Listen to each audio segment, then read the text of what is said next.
नमस्कार दोस्तों, मैं Dharmendra Verma online study with DK में आपका बहुत बहुत स्वागत करता हूं।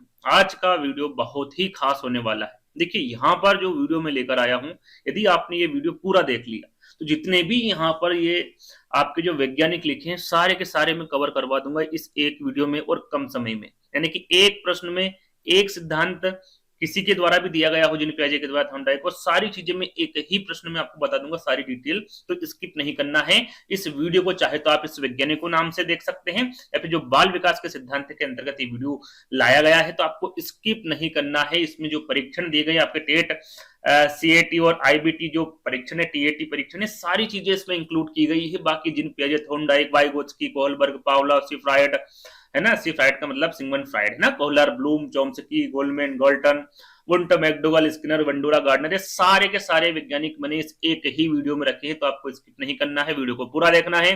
अंत में जरूर बताना है कि वीडियो आपको कैसा लगा। सारे बच्चों को ये वीडियो पसंद आएगा, ये मेरी गारंटी। इस प्रकार से इस वीडियो को बनाया गया है, तो आपको स्किप बिल्कुल नहीं करना है। एक बार ये वीडियो देख लिया तो मुझे नहीं लगता कि इन सारे जितने भी मैंने नाम बताए वैज्ञानिकों के, दूसरा वीडियो आपको देखने की आवश्यकता है। तो शुरुआत करते हैं। पहला प्रश्न, प्रश्नों के माध्यम से सारी चीजें मैं आपको एक एक करके समझाऊंगा, लिखित में समझाऊंगा, है ना, ताकि आपको कहीं पर भी कुछ भी थोड़ा बहुत भी डाउट हो, इसके सोच ले और आप कभी भी उसको पढ़े, ताकि किसी प्रकार की प्रॉब्लम आपको ना हो, है ना। तो चलिए, पहला प्रश्न आपसे पूछा गया है, किस मनोवैज्ञानिक ने अपने संज्ञानात्मक विकास सिद्धांत में वस्तु स्थायित्व का संप्रति प्रस्तुत किया है। सरल सा प्रश्न है, सभी को, मुझे लगता है इसका आंसर सभी को पता होगा। वो कौन सा मनोवैज्ञानिक है भैया? या फिर सीधा सीधा भी आपसे पूछा जा सकता है कि संज्ञानात्मक विकास का सिद्धांत किसके द्वारा दिया गया। इसमें एक है वस्तु स्थायित्व, इसका संप्रति किसके द्वारा प्रस्तुत किया? प्रश्न एक ही है ना। आंसर क्या होगा? पियाजे, वाइगोत्स्की, ब्रूनर या फिर कोहलबर्ग। आप भी आंसर दे सकते हैं, ऐसा कोई बात नहीं है, ताकि आप आपका आकलन भी कर सकते हैं यहाँ पर। तो क्या होगा सही आंसर इसका? इसका सही आंसर होगा आपका जिन पियाजे, है ना। जिन पियाजे जी ने क्या करा है भैया? वस्तु स्थायित्व का संप्रत्यय दिया है। इनके द्वारा कौन सा सिद्धांत दिया है? संज्ञानात्मक विकास का सिद्धांत दिया है। अब यहाँ पर जिन पियाजे जी के बारे में हर एक छोटी सी छोटी यहाँ पर डिटेल हम जानेंगे। सारी चीजें यहाँ पर लिखी हुई है, आप देख सकते हैं कि जिन पियाजे ने कौन सा सिद्धांत दिया है भैया? संज्ञानात्मक विकास का सिद्धांत दिया है। और इन्होंने अपने सिद्धांत में कितनी अवस्थाएं बताई है? चार अवस्थाएं बताई है। कौन कौन सी चार अवस्थाएं? तो पहली अवस्था है, यहां पर देखिए सीरियल बाय याद करना आपको जरूरी है, क्योंकि किसी भी प्रकार से प्रश्न आपसे पूछा जा सकता है। पहली अवस्था है संवेदी पेशी अवस्था, जो कि जन्म से 2 वर्ष से इनके द्वारा बताई गई है। पूर्व सक्रियात्मक अवस्था, जो कि 2 से 7 वर्ष तक की। तीसरी अवस्था बताई इनके द्वारा मूर्त सक्रियात्मक अवस्था, 7 से 11 वर्ष तक की अवस्था। और चौथी अवस्था इनके द्वारा बताई गई है औपचारिक सक्रियात्मक अवस्था, जो कि 11 से 15 वर्ष तक की होती है। ये चारों अवस्था आपको 1, 2, 3, 4 यानी कि सीरियल से याद करना है, ताकि किसी प्रकार का कोई कंफ्यूजन ना हो। कभी भी किसी प्रकार से कोई भी प्रश्न आपसे पूछा जा सकता है। आगे हम बात करेंगे, इन्होंने अपना अध्ययन किया था, अपना प्रयोग किया था, किस पर किया था? यदि ये प्रश्न पूछे तो आपको पता होना चाहिए, अपने बच्चों पर किया था इन्होंने अपना अध्ययन। किस पर किया था? अपने बच्चों पर किया था। और अपने बच्चों का क्या नाम था? इनके इनके पुत्र का नाम था लॉरेंट, और 2 पुत्रियां थी, जिसमें ल्यूसिन एक का नाम था और दूसरे का नाम क्या था? जैकलिन, है ना। तो ये आपको याद रखना, नाम नहीं पूछते हैं अधिकतर, ये पूछते हैं भैया इन्होंने अपना अध्ययन किस पर किया था? तो अपने बच्चों पर किया था, है ना। यदि बाल मनोवैज्ञानिक के जनक पूछे, सीधा सीधा प्रश्न पूछा जाता है, भैया बाल मनोवैज्ञानिक के जनक कौन है? तो आपको वो कौन होंगे? जिन पियाजे होंगे। इनके द्वारा पुस्तक भी लिखी गई है। यदि आपसे ये पूछ ले कि सर्वप्रथम कौन सी पुस्तक लिखी गई और कब लिखी गई, तो पुस्तक लिखी गई भैया 1923 में। पियाजे ने सर्वप्रथम the language of thought of the child नामक पुस्तक लिखी 1923 में। ये इनकी सर्वप्रथम यानी कि पहली पुस्तक थी, है ना। आगे हम बात करें तो यहां पर उपनाम भी पूछा जा सकता है कि भैया जिन पियाजे का जो संज्ञानात्मक विकास का सिद्धांत है, इसे और किस नाम से जाना जाता है? इस प्रकार से प्रश्न पूछे जाते हैं। आगे हम उस पर भी चर्चा करेंगे। तो यहाँ पर क्या है भैया? संज्ञानात्मक विकास को और किस सिद्धांत के नाम से जाना जाता है? तो इसे विकास अवस्था सिद्धांत के नाम से भी जाना जाता है। संज्ञान का सिद्धांत, ज्ञानात्मक सिद्धांत, विकासात्मक सिद्धांत, मानसिक विकास सिद्धांत और अवस्था का सिद्धांत, इन सभी के नाम से इसको जाना जाता है। यहाँ पर सीधा सीधा प्रश्न पूछा जाएगा, पियाजे का संज्ञानात्मक विकास का सिद्धांत का और क्या नाम है, या फिर इसे किस नाम से जाना जाता है? एक विकल्प इसमें से दे देंगे, बाकी 3 विकल्प अलग दे देंगे। आपको पहचानना होता है, टिक करना होता है ना। तो यहाँ पर जान गई भैया उपनाम, सारी चीजें आपको क्लियर हो गई। अब चलेंगे दूसरे प्रश्न। है ना। ये रहा दूसरा प्रश्न, और मुझे जहां तक लगता है ये प्रश्न मैं पहले भी करवा चुका हूं, है ना। और इस प्रश्न में अधिकतर बच्चे गलती करेंगे। निम्नांकित में से किसने नैतिक विकास का सिद्धांत दिया है? पियाजे ने, वाइगोत्स्की ने, फ्रायड ने, या फिर बंडूरा ने। बहुत सारे बच्चे कमेंट्स करेंगे कि सर ये प्रश्न तो गलत है। क्यों गलत है भैया? कि इसमें कोहलबर्ग तो आ ही नहीं, है ना। क्या नहीं आया इसमें? कोहलबर्ग तो विकल्प में है ही नहीं, तो ये विकल्प या ये प्रश्न जो है ये तो गलत हो गया। इसमें चारों विकल्प गलत है, लेकिन ऐसा नहीं है। आप देखेंगे, मैं समझाऊंगा, समझिएगा। यदि आपसे यहां पर पूछे कि निम्नांकित में से किसने नैतिक विकास का सिद्धांत दिया, या फिर पूछ ले कि भैया सर्वप्रथम किसके द्वारा दिया गया, है ना। क्या पूछ ले कि सर्वप्रथम नैतिक विकास का सिद्धांत किसके द्वारा दिया गया, तो वहां पर यदि प्रश्न ऐसा पूछे तो आंसर क्या होगा भैया आपका? सीधा सीधा जिन प्याजे पर टिक कर दीजिएगा, बिल्कुल सही आंसर होगा। लेकिन यहां पर आप बात करेंगे, कमेंट करेंगे सर इसमें सर्वप्रथम तो पूछा नहीं गया, तो भैया कोहलबर्ग भी कहां पर विकल्प में दिया? यदि दिया होता बिल्कुल आप टिक कर सकते थे, क्योंकि इसमें सर्वप्रथम नहीं पूछा है। लेकिन दोनों चीजें मैं क्लियर कर दूं कि सर्वप्रथम नैतिक विकास का सिद्धांत पूछे तो आपको जिन प्याजे लगाना है, और डायरेक्टली पूछ ले कि नैतिक विकास का जो सिद्धांत है वो किसके द्वारा दिया गया, और वहां पर कोहलबर्ग दे तो आपको उस पर टिक करना। लेकिन यहाँ पर विकल्प में कोहलबर्ग नहीं है। आगे एक और प्रश्न मैंने इसी तरह का रखा है, उसका आंसर आपको देना है। मैं फिर बता रहा हूं, है ना। 15वां प्रश्न मैंने रखा है, वहां तक चलेंगे, आंसर आपको देना होगा वहां पर। तो यदि यहाँ पर नैतिक विकास के सिद्धांत में कोहलबर्ग नहीं आया है, तो आपको क्या करना, जिन प्याजे, क्योंकि इनके द्वारा सर्वप्रथम नैतिक विकास का सिद्धांत दिया है। कब दिया है वो क्लियर कर देते हैं। यहां पर देखिएगा, जो सर्वप्रथम नैतिक विकास का सिद्धांत दिया वो जिन प्याजे द्वारा दिया गया। ये इंपोर्टेंट आईएमपी है, याद रख लीजिएगा इसको, है ना। सर्वप्रथम पूछे तो आंसर क्या होगा आपका? जिन प्याजे होगा। कब दिया था? 1965 में। कब दिया था? 1965 में। और लॉरेंस कोहलबर्ग द्वारा कब दिया गया था? 1969 में। यानी कि पहले किसके द्वारा दिया गया? जिन प्याजे के द्वारा, नैतिक विकास का सिद्धांत, है ना। जिन प्याजे ने कौन से चरण बताए, कितने चरण बताए, लॉरेंस कोहलबर्ग ने कितने चरण बताए हैं, है ना। ये सारी चीजें हम एक एक करके आपको बताएंगे। पहले जिन प्याजे के बारे में देख लेते हैं कि भैया इनके अनुसार जो नैतिक विकास के चरण बताए वो कितने बताए हैं? 4 बताए हैं। और आपके लॉरेंस कोहलबर्ग द्वारा नैतिक विकास के कितने, जो इनका विकास का सिद्धांत है उसमें कितने स्तर बताए, कितने चरण बताए, तो चरण 6 बताए हैं और स्तर 3 बताए हैं। आगे हम बात करेंगे, पहले जिन प्याजे जी के बारे में बात कर लेते हैं कि इनके 4 चरण कौन कौन से हैं। तो यहाँ पर आप देख सकते हैं भैया, इसको इंग्लिश में एनोमी कह सकते हैं और हिंदी में व्यतिक्रम या फिर पूर्व नैतिक काल कहते हैं, जिसे इन्होंने पहले 5 साल में रखा गया है आपका व्यतिक्रम या पूर्व नैतिक काल। दूसरा है इनका हेट्रोनोमस, है ना। इसको हिंदी में कहते हैं नैतिक यथार्थवाद, जो कि इन्होंने 5 से 9 वर्ष तक रखा है इसको। तीसरा है हेटेरोनोमी, है ना, रेसिप्रोसिटी, इसको इंग्लिश में कहते हैं, हिंदी में कहते हैं नैतिक सापेक्षवाद या फिर विषम लैंगिक पारस्परिकता, जिसको 9 से 13 वर्ष में रखा गया है। यहाँ पर देखिए सीरियल वाइज हर जितने भी सिद्धांत में जितने भी स्तर बताएं, जितने भी आपके चरण बताएं, एक एक करके आराम से इत्मीनान से सीरियल बाय आपको याद करना है ना। चौथा है इनका स्वायत्तता किशोरावस्था, जो कि 13 से 18 वर्ष तक इनके द्वारा रखा गया है। ये हो गई जिन पियाजे जी की बात। अब करते हैं लॉरेंस कोहलबर्ग की बात। इनके द्वारा नैतिक विकास का सिद्धांत दिया गया है ना। इन्होंने चरण कितने बताए भैया? 6 चरण बताए, लेकिन स्तर कितने बताए? 3, है ना। एक स्तर में 2 चरण इनके द्वारा बताया गया है। तो याद रखिएगा, इनके द्वारा 3 स्तर और 6 चरणों में इनके द्वारा जो नैतिक विकास का सिद्धांत है इसका वर्गीकरण किया है। अब 6 चरण कौन कौन से हैं? 3 स्तर के माध्यम से इनके द्वारा बताया गया है। स्तर फर्स्ट है इनका पूर्व परंपरागत नैतिकता। कौन सा है? पूर्व परंपरागत नैतिकता। कब से कब तक बताई है इन्होंने? 4 से 10 वर्ष तक बताया है। और इसमें 2 चरण रखे गए हैं। पहला चरण है जिसमें पूर्व परंपरागत नैतिकता में दंड, आज्ञाकारिता और सजा होती है, और दूसरे चरण में साधन, प्रयोजन, वाग, उद्देश्य, अभिविन्यास होता है। तो कौन से स्तर में कौन से चरण रखे गए हैं इस पर विशेष ध्यान दीजिएगा, क्योंकि इसी प्रकार के प्रश्न आपसे पूछे जाते हैं। स्तर 2 की हम बात करें तो ये है आपका पारंपरिक नैतिकता, जो कि 10 से 13 वर्ष तक इनके द्वारा रखा गया है। चरण 3 में इनके द्वारा बताया गया भैया अच्छा लड़का, अच्छी लड़की, अभिविन्यास। और चरण 4 में सामाजिक व्यवस्था बनाए रखना और कानूनी और व्यवस्था अभिविन्यास, है ना। 3 चरण में क्या रखा है, चौथे चरण में क्या रखा है, और कौन से स्तर में रखा गया है, कौन से स्तर में रखा गया है, ये आपको पता होना चाहिए। स्तर 3 की हम बात करें तो उत्तर परंपरागत नैतिकता, जो कि 13 से 16 वर्ष तक इनके द्वारा रखा गया है। चरण 5 और 6 में क्या है भैया? 5 में है सामाजिक अनुबंध और व्यक्तिगत अधिकारी या फिर सामाजिक अनुबंधन अभिविन्यास। 6 में सार्वभौमिक सिद्धांत या फिर सार्वभौमिक नैतिक सिद्धांत अभिविन्यास। ये यहाँ पर 3 स्तर मैंने आपको बता दिए हैं और 6 चरण आपको बता दिए हैं। भैया 3 स्तर में, हर स्तर में 2-2 चरण रखे गए हैं, टोटल 6 चरण आपके हो गए हैं। तो ये आपके जेनी पियाजे जी हो गए और ये आपके लॉरेंस कोहलबर्ग हो गए, है ना। मैं आपको एक एक चीज बताऊंगा, याद रखिएगा। यदि आपसे पूछे सर्वप्रथम नैतिक विकास का सिद्धांत, तो जेनी पियाजे लगा के आइएगा, आपका बिल्कुल करेक्ट आंसर होगा, है ना। चलिए, ये प्रश्न पूछा भी गया है, आगे हम चर्चा करेंगे उस पर। तीसरा प्रश्न यहाँ पर पूछा गया है और ये आपका बुद्धि से संबंधित है और काफी अच्छा प्रश्न है। इसमें कुछ डिटेल में पॉइंट आपको बताऊंगा, वो विशेषकर ध्यान दीजिएगा।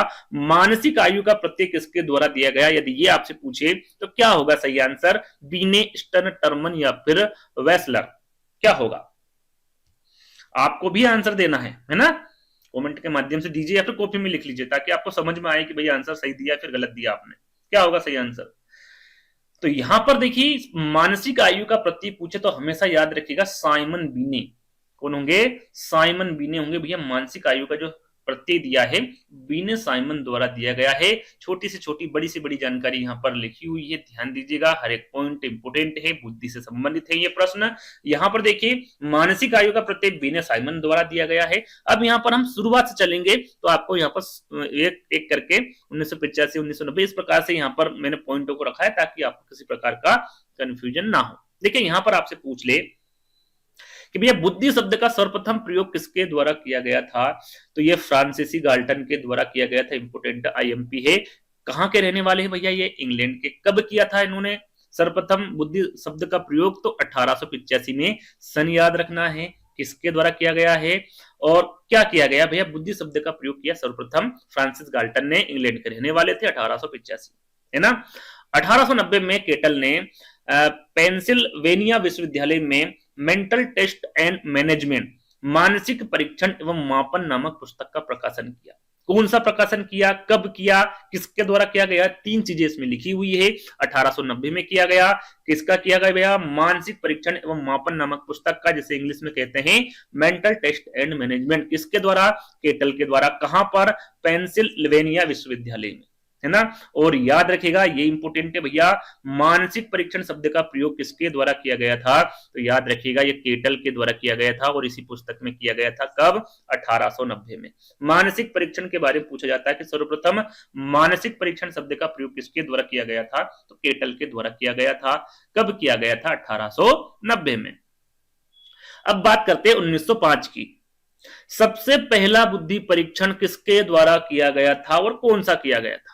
देखिए, बीने साइमन बुद्धि परीक्षण तैयार किया गया था। सबसे पहला बुद्धि परीक्षण कब किया गया था? 1905 में। आईएमपी है, ध्यान दीजिएगा। सारे पॉइंट आईएमपी, इनको याद कर लीजिएगा अच्छे से कि 1905 में सबसे पहला बुद्धि परीक्षण कौन सा था भैया? बीने साइमन बुद्धि परीक्षण, है ना। अब बच्चा जो कंफ्यूज होता है वो मैं बताऊंगा 6ठे और 7वें पॉइंट में। पहले 5वां पॉइंट हम देख लेते हैं कि भैया मानसिक आयु शब्द का प्रयोग किसके द्वारा किया गया था।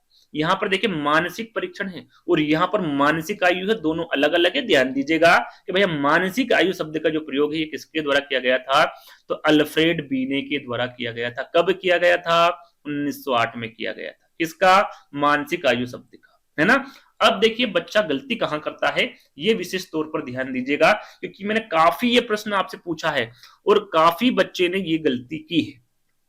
यदि आपसे पूछे कि भैया सर्वप्रथम बुद्धि लब्धि का सूत्र किसके द्वारा किया गया, तो मैं आपको बताऊं 50 से 60% कम से कम बता रहा हूं ये रेशियो में। मैंने यहां पर क्यूज के तौर पर एक प्रश्न आपको दिया था, है ना, जो हमारी कमेंट्री वगैरह होती है उसमें दिया था। तो लगभग आप मानेंगे नहीं, 89% बच्चों के द्वारा आंसर गलत दिया था। अब ये जो रेशियो है ये कम नहीं है। तो यहां पर आप जब भी वीडियो देखें, मेरा नहीं किसी का भी आप वीडियो देखें, इत्मीनान से आराम से देखें उसको, कहीं पर भी किसी प्रकार की कोई गलती ना करें। क्योंकि यहां पर जो बच्चे अधिकतर आंसर लगा रहे थे वो क्या लगा रहे थे? टर्मन। लेकिन टर्मन आंसर इसका नहीं होगा। क्यों नहीं होगा? क्योंकि यहां पर क्या पूछा है आपसे? सर्वप्रथम पूछा है ना। तो सर्वप्रथम पूछे कि भैया सर्वप्रथम बुद्धि लब्धि का सूत्र किसके द्वारा दिया गया, तो ज्यादातर जो विकल्प होते हैं वो स्टर्न दिए होते हैं। कोहलमान कम विकल्प में दिया होता है। यदि दिए तो भी आपको ध्यान रखना है, स्टर्न और कोहलमान द्वारा बुद्धि लब्धि का सूत्र दिया। कब दिया? 1912 में। अब 1912 में यदि पूछ ले कि 1912 में जो स्टर्न और कहलमान द्वारा बुद्धि लब्धि का सूत्र दिया था वो कौन सा है, तो वो है आपका मानसिक आयु बटे वास्तविक आयु। बस इतना सा ही इनके द्वारा सूत्र दिया था। ये टर्मन जी ने इसको संशोधित किया था, है ना, इसको सरल बनाया था। इस सूत्र को, ये थोड़ा सा टफ पड़ रहा था तो इसको क्या किया था इन्होंने, संशोधित करके सरल बनाया था। तो ये कब बनाया था इनके द्वारा, 1916 में। याद रखिएगा, यदि ये पूछ ले आपसे या फिर डायरेक्टली पूछ ले कि बुद्धि लब्धि का सूत्र किसके द्वारा दिया गया और वहां पर स्टर्न ना हो, तो आपको क्या करना है भैया, टर्मन लगाना है। या फिर संशोधित सूत्र पूछ ले तो आपको टर्मन लगाना है कि 1916 में टर्मन के द्वारा बुद्धि लब्धि का संशोधित सूत्र दिया गया। इन्होंने क्या संशोधित किया भैया, पहले क्या था, मानसिक आयु बटे वास्तविक आयु, इसमें इनके द्वारा क्या कर दिया, बटे 100 लगा दिया गया, ताकि ये सरल रूप हो गया इसका। और ये याद रखिएगा, ये अभी वर्तमान में भी यही बुद्धि लब्धि का सूत्र चल रहा है। तो ये जितने भी मैंने आपको बताए बुद्धि से संबंधित थे वो सारी जानकारी मैंने आपको दे दी है, जो कि आपके पास होनी चाहिए, है ना। चलिए अगले प्रश्न की ओर बढ़ेंगे। चौथा प्रश्न है आपका, किसी कार्य का संतोषजनक प्रभाव उस कार्य के सीखने को प्रभावित करता है। सीखने का जो यह नियम है ये किसके द्वारा प्रतिपादित किया गया है, जो ये नियम बताया गया है भैया, ये किसके द्वारा बताया गया है, पावलोव, थॉर्नडाइक, स्किनर या फिर वाटसन। अच्छा प्रश्न है। तो यहां पर करेक्ट आंसर क्या होगा, जल्दी से बताइए, चौथे का आंसर क्या होगा। तो देखिए यहां पर किसी कार्य का संतोषजनक प्रभाव उस कार्य के सीखने को प्रभावित करता है। तो ये नियम किसके द्वारा दिया गया, आपने देखा होगा भैया, प्रयास व भूल का सिद्धांत आपने देखा होगा, ये उसी के अंतर्गत है ये प्रश्न। और ये किसके द्वारा दिया गया भैया, प्रयास व भूल का सिद्धांत, तो ये थॉर्नडाइक द्वारा दिया गया। इनके बारे में हम जानकारी देंगे आपको, ध्यान से सुनिएगा, अच्छी जानकारी है, प्रश्न पूछे जा सकते हैं इनसे संबंधित, है ना। देखिए ये तो रहा अपना प्रश्न जिसका उत्तर मैं आपको दे चुका हूं। अब बात करते हैं थॉर्नडाइक की। भैया इनके द्वारा कौन सा सिद्धांत दिया है, तो इनके द्वारा प्रयास व भूल का सिद्धांत दिया है। कौन सा, प्रयास व भूल का सिद्धांत, या फिर प्रयत्न एवं भूल का सिद्धांत भी कहते हैं, प्रयास एवं त्रुटि का सिद्धांत भी कहते हैं। आगे हम बात करेंगे, उस पर चर्चा करेंगे। यदि आपसे ये पूछे कि थॉर्नडाइक द्वारा जो प्रयास व भूल का सिद्धांत दिया है, इन्होंने अपना जो प्रयोग है वो किस पर किया है, तो याद रखिएगा बिल्ली पर किया है, भूखी बिल्ली पर। इंपोर्टेंट है, इस प्रकार के प्रश्न आपसे पूछे जा सकते हैं। और इनके द्वारा नियम कितने बताए हैं, तो देखिए नियम तो सीखने के इनके दो बताए, पहला है आपका मुख्य नियम और दूसरा क्या है, गौण नियम। अब यहां पर मुख्य नियम के भी नियम बताए हैं और गौण नियम के भी नियम बताए हैं। यदि मुख्य नियम के नियम पूछे तो वह 3, गौण नियम के कितने होंगे, 5 होंगे। एक एक करके दोनों के बारे में बताएंगे। और ये आपके नियम रहे मुख्य नियम, पहला है तत्परता का नियम, अभ्यास का नियम और प्रभाव का नियम। ये आपको याद रखना भैया, मुख्य नियम के अंतर्गत 3 नियम कौन कौन से हैं, क्योंकि प्रश्न इस प्रकार से पूछा जा सकता है कि इनमें से कौन सा मुख्य नियम नहीं है, तत्परता का नियम, अभ्यास का नियम, प्रभाव का नियम या फिर बहु अनुक्रिया का नियम। आपको पता होगा तो आप टिक कर देंगे भैया बहु अनुक्रिया का नियम नहीं है, क्योंकि ये गौण नियम के अंतर्गत आता है। और गौण नियम कितने बताए हैं, 5 बताए हैं। अब 5 कौन कौन से हैं वो देख लेते हैं। बहु अनुक्रिया का नियम, आंशिक क्रिया का नियम, मनोवृत्ति का नियम जिसे रुचि का नियम भी कहते हैं, और सादृश्यता का नियम जिसे पूर्व अनुभव का नियम, और 5वां है साहचर्य रूपांतरण का नियम। ये 5 गुण नियम बताए हैं आपका थॉर्नडाइक ने। अब बात करते हैं भैया, जैसे कि हमने आपको जिनी पियाजे के जो सिद्धांत उनको और किन किन नामों से जाना जाता है वो बताया था। तो यहाँ पर हम आपको थॉर्नडाइक के जो प्रयास और भूल का सिद्धांत है उसे और किस नाम से जाना जाता है उसके बारे में बताएंगे, जो कि आपको पता होना चाहिए। प्रयत्न एवं भूल का सिद्धांत कहते हैं, प्रयास एवं त्रुटि का सिद्धांत, अनुबंध सिद्धांत। देखिए ये चीजें इंपोर्टेंट हैं, है ना, क्योंकि आजकल जो प्रश्न पूछे जा रहे हैं वो सीधा सीधा नहीं पूछा जा रहा। आपसे पूछ ले कि भैया अनुबंध सिद्धांत किसके द्वारा दिया गया, अभ्यास का सिद्धांत किसके द्वारा दिया गया, सिद्धांतवाद का सिद्धांत पूछ ले, एसआर थ्योरी के बारे में पूछ ले, संबंधवाद का सिद्धांत पूछ ले, सहसंबंधवाद का सिद्धांत पूछ ले, या फिर आवृत्ति का सिद्धांत पूछ ले, है ना। तो आपको पता होना चाहिए ये एक ही सिद्धांत है। प्रयत्न एवं भूल का सिद्धांत के लीजिए, प्रयास एवं त्रुटि का सिद्धांत के लीजिए, प्रयास व भूल का सिद्धांत के लीजिए, सारे के सारे एक है। ये इनके अन्य नाम आप कह सकते हैं। तो आपको इनके बारे में पता होना चाहिए। स्क्रीनशॉट ले लीजिएगा, समय मिले पढ़ लीजिएगा, है ना। चलिए 5वां प्रश्न। मुझे लग रहा है वीडियो यदि आपको पसंद आ रहा है, यदि आप यहां तक आ गए हो तो जरूर आपको वीडियो पसंद आ रहा होगा। तो वीडियो को अभी तक आपने लाइक नहीं किया तो लाइक कर दीजिएगा। जो भी आपके दोस्त टीचर से संबंधित कोई सी भी वैकेंसी हो, है ना, सभी में ये इंपॉर्टेंट हैं, ये प्रश्न आते हैं, तो उनको अपने जितने भी ग्रुप, चाहे व्हाट्सएप ग्रुप हो, टेलीग्राम ग्रुप हो, उनमें जरूर शेयर कर दीजिएगा और कमेंट करके बताइएगा भैया इस प्रकार की वीडियो आपको आगे चाहिए या फिर नहीं, है ना। पांचवा प्रश्न आपसे पूछा गया है कि समीपस्थ विकास का क्षेत्र यहां संप्रति किस मनोवैज्ञानिक द्वारा प्रस्तुत किया गया। समीपस्थ विकास का क्षेत्र, यहां पर ZPD के बारे में चर्चा की जा रही, पूछा जा रहा है आपसे, एरिक्सन, वाइगोत्स्की, कोहलबर्ग या फिर प्याजे, क्या होगा।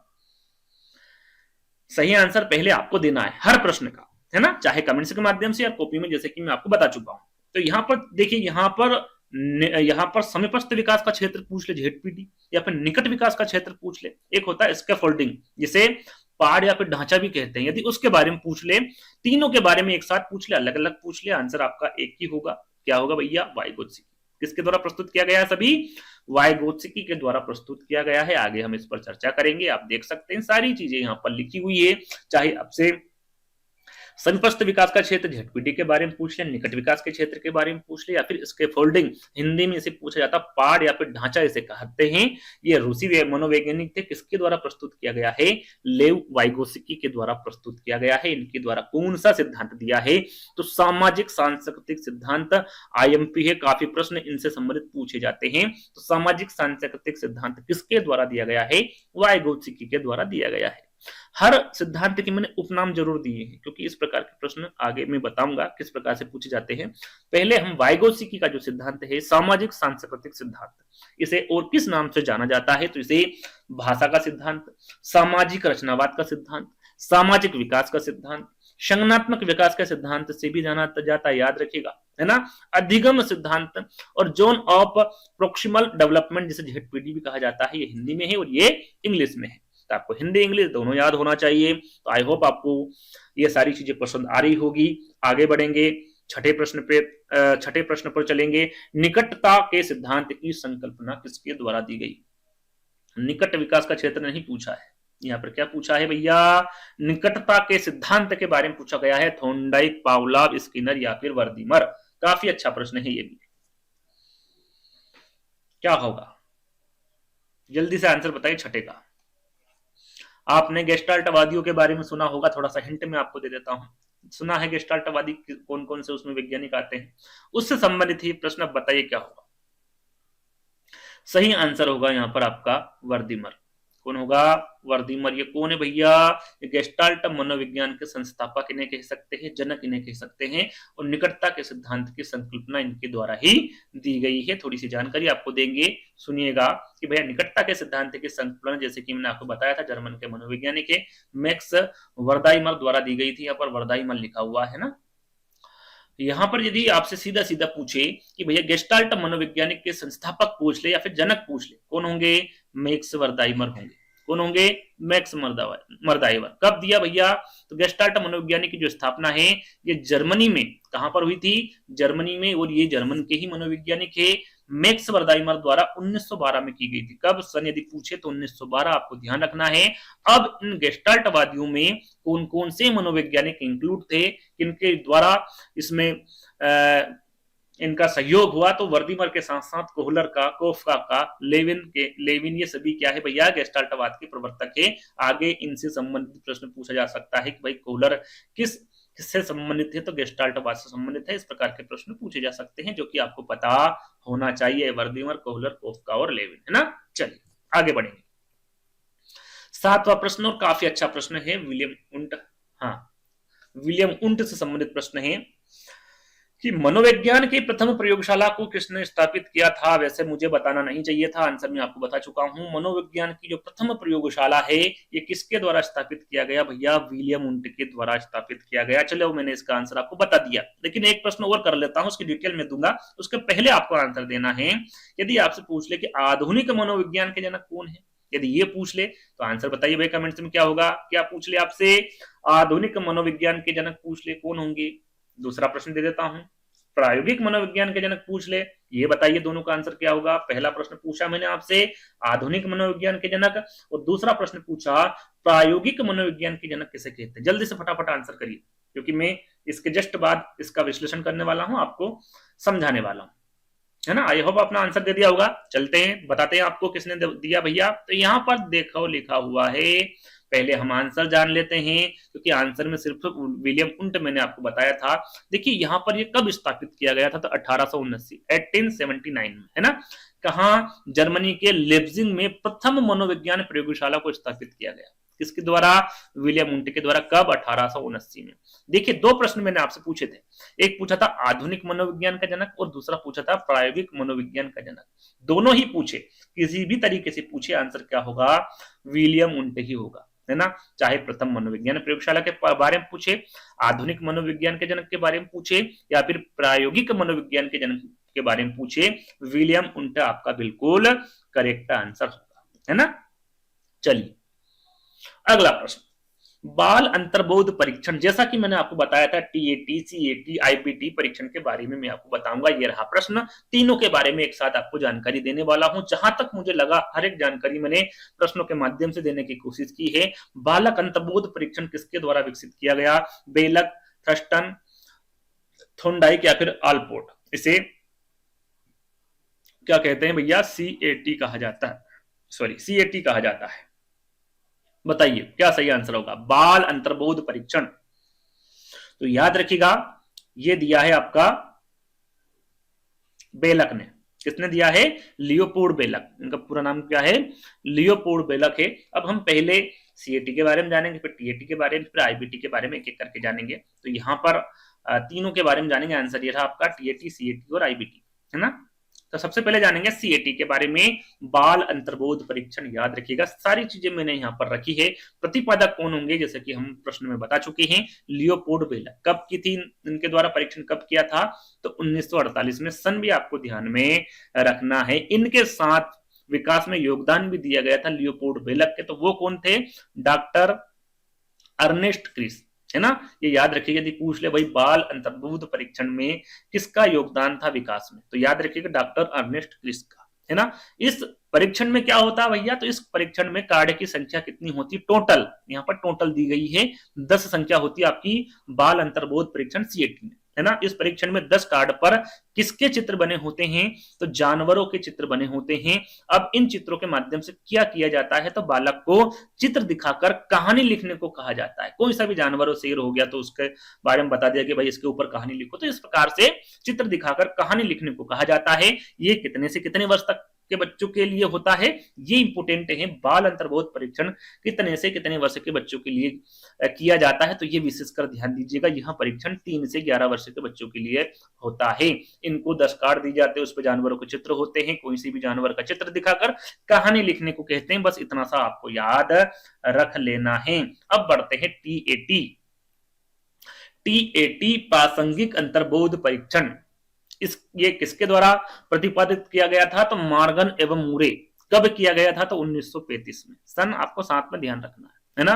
इसमें क्या होता भैया, इस परीक्षण में आपने अभी देखा कि भैया, मैं थोड़ा सा रिपीट भी आपको करवाता जाऊंगा, आपका रिवीजन भी होता रहेगा। जैसे कि सीएटी में मैंने आपको बताया था कि 10 कार्ड होते हैं, 10 कार्डों में जानवरों के चित्र होते हैं, उनमें चित्र दिखाकर कहानी का उल्लेख किया जाता है, उनको लिखने के लिए कहते हैं। और यहाँ परीक्षण 3 से 11 वर्ष तक की उम्र के बारे में मैंने अभी आपको बताया, है ना। अब बात करते हैं टीएटी परीक्षण के बारे में। मॉर्गन एवं मूरे इसके प्रतिपादक है। इन्होंने कार्ड के सहारे व्यक्तित्व का परीक्षण किया। पूछे कि व्यक्तित्व का परीक्षण किसमें किया गया है, और विकल्प में प्रासंगिक अंतर्बोध परीक्षण दे, तो आपको टिक कर देना है, सही आंसर होगा, है ना। इसमें क्या होता भैया, कार्ड की कुल संख्या 30 + 1 होगा। अब ये एक अलग से क्यों लिखा है, यहाँ पर हम जानेंगे। 30 + 1 यानी कि टोटल कितनी संख्या होती, 31। यहाँ पर ऐसा नहीं विकल्प में 30 + 1 दे, टोटल भी आपको दे सकते हैं 30, 31, 32, 33। तो आप तो 31 पर टिक करना है ना। चलिए, इस परीक्षण में टोटल जो 31 कार्ड होते हैं, उसमें जो 10 कार्ड होते हैं उसमें पुरुषों से संबंधित होते हैं, है ना। 10 कार्ड महिला से संबंधित होते हैं, और 10 कार्ड दोनों से होते हैं, यानी कि पुरुष से भी होते हैं और महिला से। टोटल कितने हो गए, 30। एक कार्ड जो होता है उसे क्या करा जाता है, खाली रखा जाता है। क्या रखा जाता है, खाली, है ना। एक बार रिवीजन कर लेते हैं। प्रतिपादक कौन होंगे, मॉर्गन एवं मूरे होंगे। कार्ड के सहारे इन्होंने व्यक्तित्व का परीक्षण किया। टोटल 31 कार्ड, जिसमें 30 + 1, एक खाली कार्ड है। 10 में पुरुषों की, 10 में महिलाओं की, और 10 में दोनों की जो फोटो होती है या फिर जो चित्र होते हैं वो बने होते हैं। अब क्या होता है इसमें, आगे जानकारी देंगे आपको। इसमें क्या होता है कि इसमें बालकों को चित्र दिखाकर कहानी लिखने को कहा जाता है। कम से कम 10 कार्ड पर कहानी लिखवाई जाती है और इसका जो प्रयोग है वो जैसे कि हमने अभी जाना कि टीएटी सॉरी जो आपका सीएटी है वो 3 से 11, लेकिन इसका जो प्रयोग है 14 वर्ष से अधिक बालकों पर ही किया जाता है। 14 वर्ष से अधिक जो बालक है उस पर इसका प्रयोग किया जाता है टीएटी परीक्षण का। तो आई होप आप समझ गए होंगे। आईबीटी के बारे में जानेंगे भैया। स्याही धब्बा परीक्षण काफी इसके बारे में पूछा जाता है, इंपोर्टेंट है तीनों, है ना। तो प्रतिपादक कौन होंगे? हरमन रोरसा होंगे। इस परीक्षण में क्या होता भैया, यहाँ पर देखिए स्याही धब्बा से आप समझ गए होंगे कि इसमें स्याही के धब्बे बने होते हैं। कितने कार्ड में? 10 कार्ड में। कितने में? 10 कार्ड में। आपको दो चीजें ध्यान में रखना है कि भैया आपका जो सीएटी परीक्षण है ना, उसमें भी 10 कार्ड होते हैं और आपका जो आईबीटी है इसमें भी 10 कार्ड होते हैं। ये दोनों सेम सेम है ना, लेकिन इसके जो परीक्षण जो समझाने का तरीका है वो अलग है। इसमें स्याही के धब्बे हैं, ये याद रखिएगा, और इसमें 5 कार्ड पर काले और सफेद धब्बे होते हैं और बाकी जो 5 है उसमें विभिन्न कलर होते हैं, किसी भी प्रकार का कलर उसमें हो सकता है। बालक को आकृति दिखाकर उसके बारे में पूछा जाता है। इसमें बालक के क्रियात्मक, भावात्मक और संज्ञानात्मक परीक्षण किए जाते हैं, है ना। उन आकृतियों को दिखाकर उनसे पूछा जाता है। तो ये हुआ आपका हरमन रोरसा द्वारा प्रतिपादित किया गया स्याही धब्बा परीक्षण, है ना। आई होप आप समझ गए होंगे तीनों के बारे में। अब हम चलते हैं अगले प्रश्न पर। अगला प्रश्न है उपलब्धि अभिप्रेरणा सिद्धांत। देखिए अभी हाल ही में हमने अभिप्रेरणा से संबंधित एक वीडियो अपलोड किया था जो लगभग 45 मिनट या फिर 1 घंटे का था। उसमें अभिप्रेरणा के हर एक प्रश्न को लिया था, डिटेल आपको बताई थी। यदि नहीं देखा देख लीजिएगा, सारी चीजें एक एक चीजें वहां पर मैं आपको बता चुका हूँ। वैसे यहाँ पर भी मैं आपको समझाऊंगा, लेकिन और डिटेल में चाहिए तो वहां पर आप जा सकते हैं, देख सकते हैं। उपलब्धि अभिप्रेरणा सिद्धांत के बारे में पूछा गया। भाई मैक्लेलैंड है, मास्लो है, कट-लेविन है या फिर हर्ज़बर्ग है, कौन है? तो याद रखिएगा उपलब्धि अभिप्रेरणा सिद्धांत। पहले तो आप आंसर दीजिए इसका, है ना। 9th का आंसर क्या होगा, जल्दी से बताइए कमेंट्स के माध्यम से।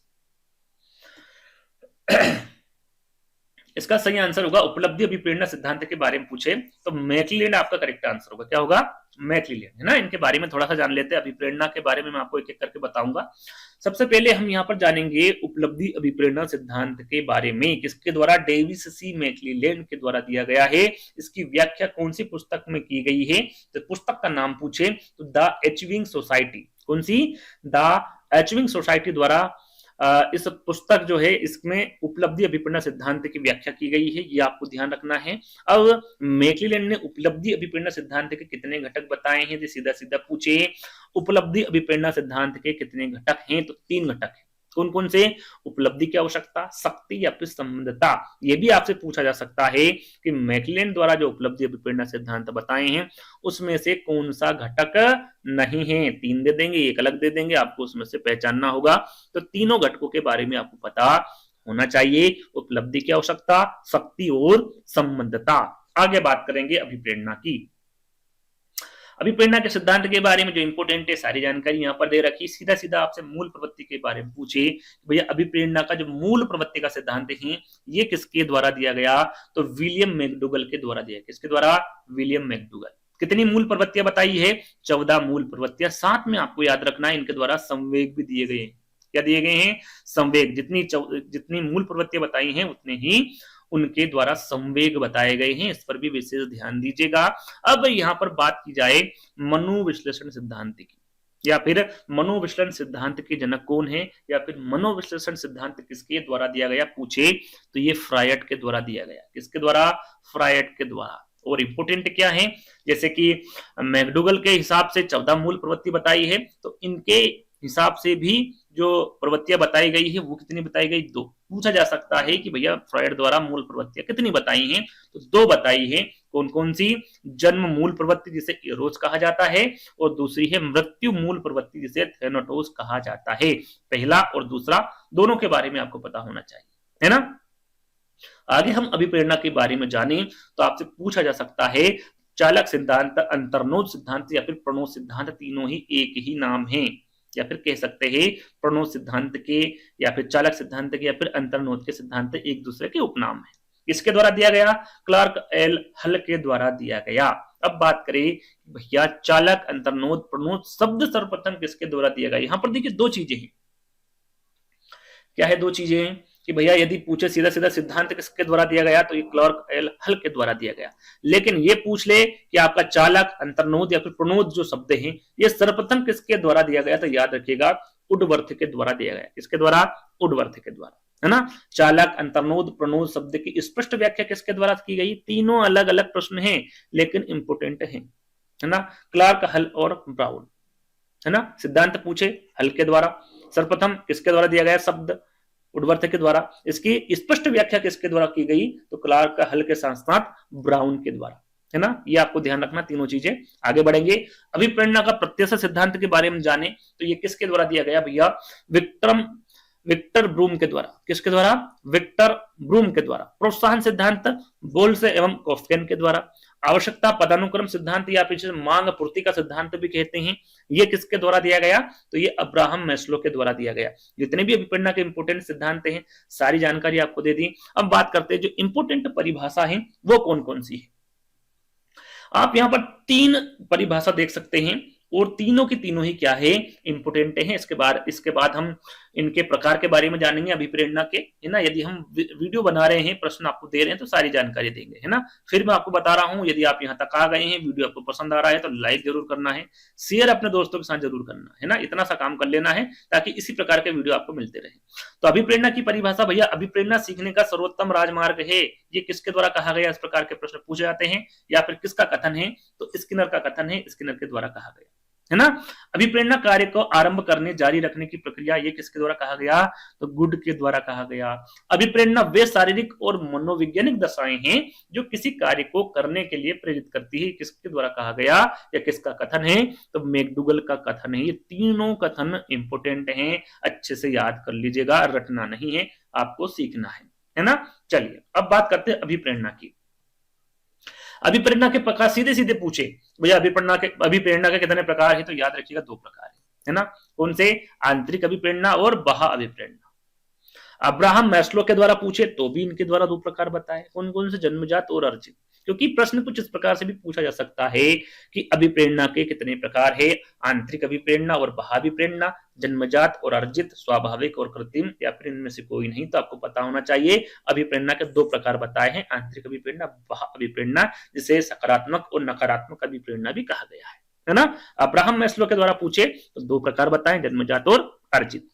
थॉमसन के द्वारा पूछे तो अभिप्रेरणा के इनके द्वारा भी 2 प्रकार बताए, स्वाभाविक और कृत्रिम। याद रखिएगा आंतरिक के अभिप्रेरणा के भी 2 प्रकार होते हैं, अब्राहम मास्लो के द्वारा भी, थॉमसन के। लेकिन गेरेट के बारे में पूछे कि गेरेट के द्वारा अभिप्रेरणा के कितने प्रकार बताए हैं, तो इनके द्वारा 3 प्रकार बताए हैं।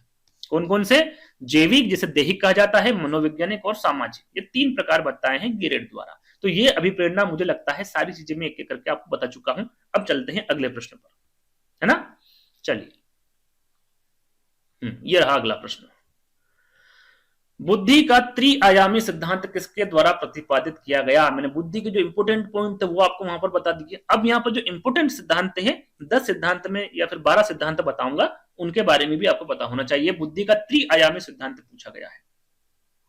देखिए यहां पर आपको मैं बता दूं, पहले आंसर जान लेते हैं ना। थॉर्नडाइक, गिलफोर्ड, स्पीयरमैन या फिर थर्स्टन, क्या होगा? 10वें का आंसर फटाफट बताइए। त्रिआयामी सिद्धांत के बारे में पूछा गया है, तो त्रिआयामी सिद्धांत के बारे में पूछे तो आंसर क्या होगा? हमेशा आपका गिलफोर्ड होगा, है ना। क्या होगा? गिलफोर्ड होगा। त्रिआयाम या फिर त्रिआयामी सिद्धांत गिलफोर्ड के द्वारा दिया गया है ना। चलिए इसका डिटेल हम जान लेते हैं। यहां पर आंसर आपका होगा, क्या बताया था मैंने? गिलफोर्ड, है ना। स्पीयरमैन नहीं होगा, गिलफोर्ड होगा। यहां पर उत्तर लिख देता हूं मैं, उत्तर गिलफोर्ड। हाँ ठीक है, ये आपको ध्यान देना है। अब हम यहां पर से शुरू करेंगे बुद्धि के प्रमुख सिद्धांत से। यहां पर देखिए एक कारक पूछ ले आपसे,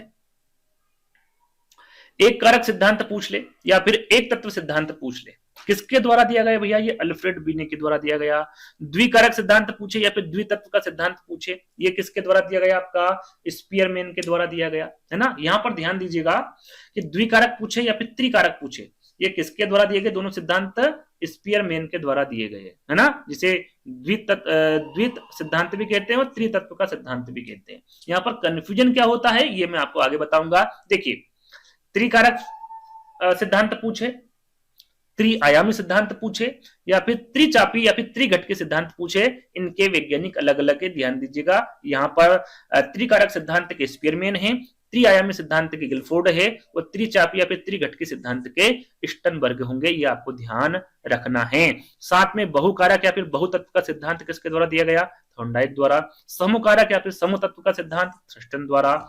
प्रतिदर्श जिसे नमूना सिद्धांत भी कहते हैं, इसको किसके द्वारा दिया गया? थॉमसन के द्वारा। तरल व ठोस सिद्धांत केटल के द्वारा। पदानुक्रम या फिर क्रमिक महत्व सिद्धांत बर्ट एवं बर्नन द्वारा। लेवल फर्स्ट व लेवल 2 का सिद्धांत भी पूछा जा सकता है, जॉनसन के द्वारा। और बुद्धि का और ख का जो सिद्धांत है ये हेब के द्वारा दिया गया, स्क्रीनशॉट ले लीजिएगा। टोटल 1 से 12 सिद्धांत मैंने आपको बताए हैं, सारे के सारे इंपोर्टेंट हैं, याद आपको कर लेना है। चलिए आगे बढ़ेंगे। अंतर्दृष्टि का जो सिद्धांत है किसके द्वारा दिया गया? अब यहाँ पर सिद्धांत पूछा गया है अंतर्दृष्टि का सिद्धांत व्यवहारवादी द्वारा, गेस्टाल्टवादी, संरचनावादी या फिर प्रकार्यवादी, किसके द्वारा दिया गया?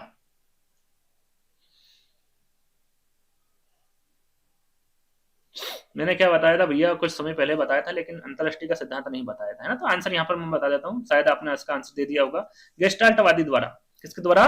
गेस्टाल्टवादी द्वारा। इनके बारे में आपको बता चुका हूँ, थोड़ी बहुत और अलग से मैं आपको जानकारी दूंगा, एक बार रिवीजन भी हो जाएगा। गेस्टाल्ट मनोविज्ञान के संस्थापक पूछे या फिर जनक पूछे, कौन होंगे? मैक्स वर्दाइमर होंगे। कब इनके द्वारा स्थापना की गई? 1912 में। कहाँ के रहने वाले थे? जर्मनी के, है ना। और जर्मनी मनोवैज्ञानिक, गेस्टाल्ट मनोवैज्ञानिक में आपको वर्दिमर, कोहलर, कोफ्का और लेविन, ये सभी के सभी प्रवर्तक किसके होंगे? गेस्टाल्टवाद के होंगे। यदि जनक के बारे में पूछे तो ये याद रखिएगा, वर्दाइमर होंगे। यदि इसके अंतर्गत पूछे, जैसे कि कोहलर इसमें है, तो कोहलर ने कौन सा सिद्धांत दिया? तो सूझ अथवा अंतर्दृष्टि सिद्धांत दिया। कौन सा दिया? सूझ अंतर्दृष्टि सिद्धांत, जो कि अभी प्रश्न में पूछा गया, लेकिन वहां पर वैज्ञानिक के बारे में ना पूछते हुए किसके द्वारा दिया गया ये पूछा गया, तो गेस्टाल्टवादियों के द्वारा दिया गया। जिसमें यदि यहाँ पर वैज्ञानिक मनोवैज्ञानिक के बारे में पूछते तो कोहलर आपका बिल्कुल करेक्ट आंसर होगा, है ना। और इनके द्वारा किस पर प्रयोग किया था? तो कोहलर ने जो अपना प्रयोग है सुल्तान नामक चिंपांजी पर अध्ययन किया था। किस पर? सुल्तान नामक चिंपांजी पर। याद रखिएगा, चिंपांजी, और उसका नाम क्या रखा था उन्होंने? सुल्तान। अंतरराष्ट्रीय सिद्धांत की जो व्याख्या है वो कोहलर ने अपनी पुस्तक, कौन सी पुस्तक? Gestalt psychology. याद रखिएगा, गेस्टाल्ट साइकोलॉजी जो पुस्तक है किसके द्वारा लिखी गई? कोहलर के द्वारा। इनमें किसकी व्याख्या मिलती है? अंतरदृष्टि सिद्धांत की। कब? 1959 में, है ना। चलिए याद रखिएगा, इसे सीखने का गेस्टाल्ट सिद्धांत भी कहते हैं। किसे? अंतर्दृष्टि सिद्धांत, है ना। और गेस्टाल्टवादियों के अनुसार अंतर्दृष्टि के सिद्धांत के कितने संपत्ति बताए हैं? ये इंपोर्टेंट है। 5 संपत्तियों पर कार्य करता है आपका अंतर्दृष्टि का सिद्धांत, है ना। कौन कौन सा? पहला है लक्ष्य, दूसरा है बाधा, फिर है तनाव, फिर है संगठन और फिर है पुनर्संगठन। ये एक सीरियल बाय रखे गए, इनको आपको याद करना है अच्छे से, है ना। कितने संपत्तियों पर कार्य करता है? 5 संपत्तियों पर। ये विशेषकर आपको ध्यान रखना है। आगे हम प्रश्न पर बढ़ेंगे। अगला 12वां प्रश्न है आपका, सिगमंड फ्रायड जाने जाते हैं। तो सिगमंड फ्रायड है, ये सामाजिक विकास सिद्धांत के लिए जाने जाते हैं। कहने का मतलब है इनके द्वारा कौन सा सिद्धांत दिया गया? मनोलैंगिक विकास का सिद्धांत, संज्ञानात्मक विकास का सिद्धांत, नैतिक विकास का सिद्धांत। सरल सा प्रश्न है, अभी थोड़ी देर पहले मैंने आपको बताया था। क्या बताया था? मनोविश्लेषण सिद्धांत बताया था, है ना, सिगमंड फ्रायड का। अब यहाँ पर मनोविश्लेषण तो है नहीं, क्या है भैया? मनोलैंगिक विकास का सिद्धांत। तो उसको क्या कहते हैं? मनोलैंगिक विकास का सिद्धांत भी कहते हैं, और ये इनसे संबंधित है ना। आगे इनकी डिटेल जानेंगे और सारी डिटेल जानेंगे हम, है ना। इनके द्वारा कौन सा सिद्धांत दिया गया? मनोविश्लेषणात्मक सिद्धांत। या फिर मनोविश्लेषणात्मक के जनक के बारे में पूछ ले तो भी वो कौन होंगे? आपके फ्रायड होंगे, है ना। इस सिद्धांत में सिगमंड फ्रायड ने दिया है ये सिद्धांत, और इन्होंने अपने सिद्धांत को समझाने के लिए मन के कितने स्तर बताए? सीधे सीधा पूछा जाता है, सिगमंड फ्रायड द्वारा मन के कितने स्तर बताए गए हैं? चेतन मन, अर्धचेतन मन, अचेतन मन। जो चेतन मन है वो इनके द्वारा कितना प्रतिशत बताया भैया? 10%। यदि भाग में पूछे तो 1/10वां भाग। अर्धचेतन मन और अचेतन मन को 90%, है ना। कितना? 9/10 भाग। ये आपको याद रखना है ना, विशेषकर। अब बात करते हैं भैया, मन के स्तर हमने जान लिए हैं। अब इन्होंने मन के आधार पर फ्रायड ने व्यक्तित्व के भी भाग बताए हैं। वो कितने बताए हैं? तो वो भी 3 बताए हैं। कौन कौन से भैया? इड, ईगो, सुपर ईगो, यानी कि इदम, अहम और पराहम। और इनके द्वारा जो मूल प्रवृत्तियां बताई वो तो मैं आपको बता ही चुका हूं। कौन कौन सी? जीवन मूल प्रवृत्ति जिसे इरोस कहा जाता है, और मृत्यु मूल प्रवृत्ति जिसे थेनाटोस कहा जाता है। यदि पूछे कि मन की तुलना बर्फ से किसके द्वारा की गई है, तो ये फ्रायड के द्वारा की गई। फ्रायड ने मन की तुलना किससे की है भैया, बर्फ से की है। इनके द्वारा मनोलैंगिक विकास की अवस्थाएं बताई गई। कितनी विकास की अवस्थाएं बताई है, 5। ये भी इंपोर्टेंट है भैया, कितनी, 5। ये भी आपको सीरियल बाय याद करना है। और कौन से कितनी अवस्थाएं हैं, 5 अवस्थाएं हैं। कब से कब तक की हैं, ये भी आपको पता होना चाहिए। मुखी अवस्था जन्म से 18 माह, गुदी अवस्था 18 माह से 3 वर्ष, लैंगिक अवस्था जो बताई वो 3 वर्ष से 5 वर्ष, आदर्शावस्था ये 5 वर्ष से 12 वर्ष, और जननेन्द्रीय अवस्था जो कि 12 वर्ष से अधिक की अवस्था इनके द्वारा बताई गई है। स्क्रीनशॉट ले लीजिएगा, आराम से पढ़ लीजिएगा, है ना। चलिए आगे बढ़ेंगे। अधिगम अक्षमता शब्द का प्रयोग सर्वप्रथम किसके द्वारा किया गया, ये आपका प्रश्न आ गया। लर्निंग डिसेबिलिटी से संबंधित, एलडी से संबंधित ये प्रश्न है। केनंडा उनसेमुअल Kirk Sigmund fryer.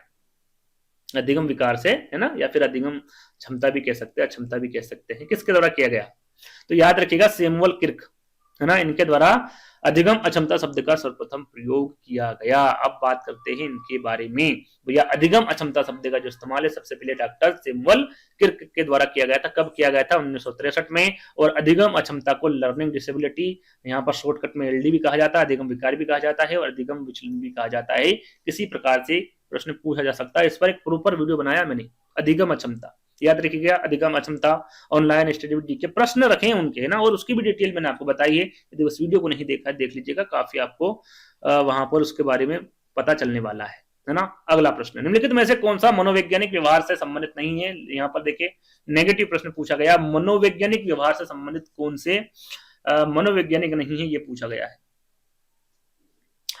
Watson, Skinner, हल या फिर फ्रायड, कौन होंगे, तो याद रखिएगा मनोवैज्ञानिक व्यवहारवाद के बारे में पूछा गया तो वाटसन भी होंगे, स्किनर भी होंगे, हल भी होंगे, लेकिन क्या नहीं होंगे, फ्रायड नहीं होंगे, क्योंकि ये मनोविश्लेषणवाद के जनक माने जाते हैं। यदि व्यवहारवाद के जनक के बारे में पूछे तो वो कौन होंगे भैया, वाटसन होंगे। यहाँ पर मैंने लिखा हुआ देख सकते हैं कि फ्रायड जो है वो मनोवैज्ञानिक व्यवहारवाद से संबंधित नहीं है। फ्रायड जो है वो मनोविश्लेषणवाद के ऐसे संबंधित रखते, क्योंकि ये इसके जनक माने जाते हैं।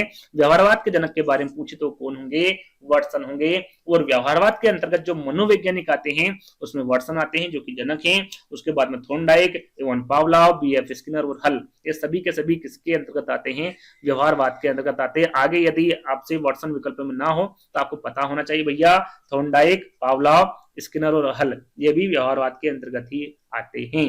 चलिए अगला प्रश्न, निम्नलिखित में से किसने सर्वप्रथम नैतिक विकास का सिद्धांत दिया। जैसा कि मैंने आपको बताया था कि भैया 15वें प्रश्न में मैं आपसे पूछूंगा, और ये क्यूज के तौर पर प्रश्न पूछा गया। इसका जो सार है वो मैं इसके बाद दूंगा, आपको अभी देना है। वीडियो को पुश कर लीजिए, प्रश्न को अच्छे से पढ़ लीजिए, 4 विकल्पों को अच्छे से पढ़ लीजिए। आंसर आपको देना है क्वेश्चन नंबर 15, और आंसर देना भैया पहला सही है कि दूसरा, तीसरा, चौथा। नाम भी साथ में लिखना, पियाजे, कोलबर्ग, गिलिगन या फिर इनमें से कोई नहीं, है ना। ये आपको करना फटाफट, क्योंकि मैं आपको इसका आंसर बता चुका हूं कि भैया सर्वप्रथम नैतिक विकास का सिद्धांत पूछे या फिर सीधा सीधा नैतिक विकास का सिद्धांत पूछे, सही आंसर क्या होगा। अब यहां पर बात क्या हुई है भैया इस प्रश्न में कि इसमें कोहलबर्ग भी आया हुआ है और जनपियाजे भी आया हुआ है। अब क्या करें भैया, आप कौन सा सही आंसर होगा, तो यहां पर सीधा सीधा पूछा गया सर्वप्रथम नैतिक विकास का सिद्धांत किसके द्वारा दिया गया, तो कमेंट्स के माध्यम से जल्दी से बताइए फटाफट, है ना। ये आपको बताना है आंसर, बता दिया आपने, क्यूज के तौर पर दिया है। वैसे इसकी डिटेल इसके नीचे लिखी हुई है, मैं बता दूंगा आपको आंसर, है ना। इसका आंसर क्या होगा भैया, नैतिक विकास का जो सिद्धांत दिया सर्वप्रथम किसके द्वारा दिया गया, जनपियाजे के द्वारा। कब दिया गया भैया, 1965 में, आपको बता चुका हूं। यदि नैतिक विकास का सिद्धांत के बारे में पूछते तो लॉरेंस कोहलबर्ग आता। कब दिया इन्होंने, 1969, है ना। करेक्ट हो गया आपका, जनपियाजे आपने करेक्ट दिया है तो बिल्कुल आपका बिल्कुल करेक्ट आंसर होगा, है ना। अगला प्रश्न, अल्बर्ट बंडूरा के बारे में पूछा गया भैया। अभी जैसे कि सिगमंड फ्रायड के बारे में पूछा था, वैसे ही अल्बर्ट बंडूरा के बारे में पूछा गया है कि ये किससे संबंधित है। सामाजिक अधिगम सिद्धांत के लिए जाने जाते हैं, मनोलैंगिक विकास का सिद्धांत, संवेगात्मक विकास का सिद्धांत या फिर नैतिक विकास का सिद्धांत। बंडूरा क्या होगा सही आंसर, तो याद रखेगा अल्बर्ट बंडूरा जो है ये सामाजिक अधिगम सिद्धांत के लिए जाने जाते हैं, इनके द्वारा सामाजिक अधिगम सिद्धांत दिया गया। आगे हम इनकी डिटेल जान लेते हैं भैया कि सामाजिक अधिगम सिद्धांत अमेरिकी मनोवैज्ञानिक अल्बर्ट बंडूरा द्वारा दिया गया। इन्होंने अपना जो प्रयोग है वो किस पर किया था, ये विशेष तो आपको पता होना चाहिए, बेबी डॉल पर किया था। किस पर? बेबी डॉल पर, है ना। और प्रक्षणात्मक अधिगम संपत्ति पूछ ले किसके द्वारा दिया गया, तो ये भी बंडूरा द्वारा दिया गया, प्रक्षणात्मक अधिगम संपत्ति, है ना। प्रथम मानव व्यवहार संज्ञानात्मकवादी पूछ ले कि भैया ये कौन है, तो अल्बर्ट बंडूरा है। तीनों के तीनों ही इंपोर्टेंट हैं, ये भी आईएमपी है, ये भी आईएम, सारे आईएमपी है। अपना प्रयोग इन्होंने बेबी डॉल पर किया। प्रक्षणात्मक अधिगम संपत्ति बंडूरा द्वारा दिया गया, और प्रथम मानव व्यवहार संज्ञानवादी भी अल्बर्ट बंडूरा को कहा जाता है। तीनों की तीनों चीजें इंपोर्टेंट है, याद कर लीजिएगा। अगला, इसके फोल्डिंग की संकल्पना किसके द्वारा दी गई थी? मैंने बताया था आपको जेडपीटी के बारे में, निकट विकास के क्षेत्र के बारे में, इसके फोल्डिंग के बारे में, तीनों के बारे में बताया था किसके द्वारा दी गई थी भैया, या फिर पहाड़ या फिर ढांचा भी इसे कह सकते हैं आप। थॉर्नडाइक द्वारा, पावलोव, वाइगोत्स्की या फिर स्किनर। क्या बताया था आंसर मैंने? ये आंसर मैं पहले बता चुका हूं, तो आपको इनके आंसर देना फटाफट। क्या होगा 17 का आंसर? आंसर क्या होगा? मैंने क्या बताया था? वाइगोत्स्की। जेडपीडी के बारे में पूछे या फिर समीपस्थ विकास का क्षेत्र, निकट विकास का क्षेत्र, इसका फोल्डर जिसे पहाड़ या फिर ढांचा कहते हैं, क्या सही आंसर होगा आपका?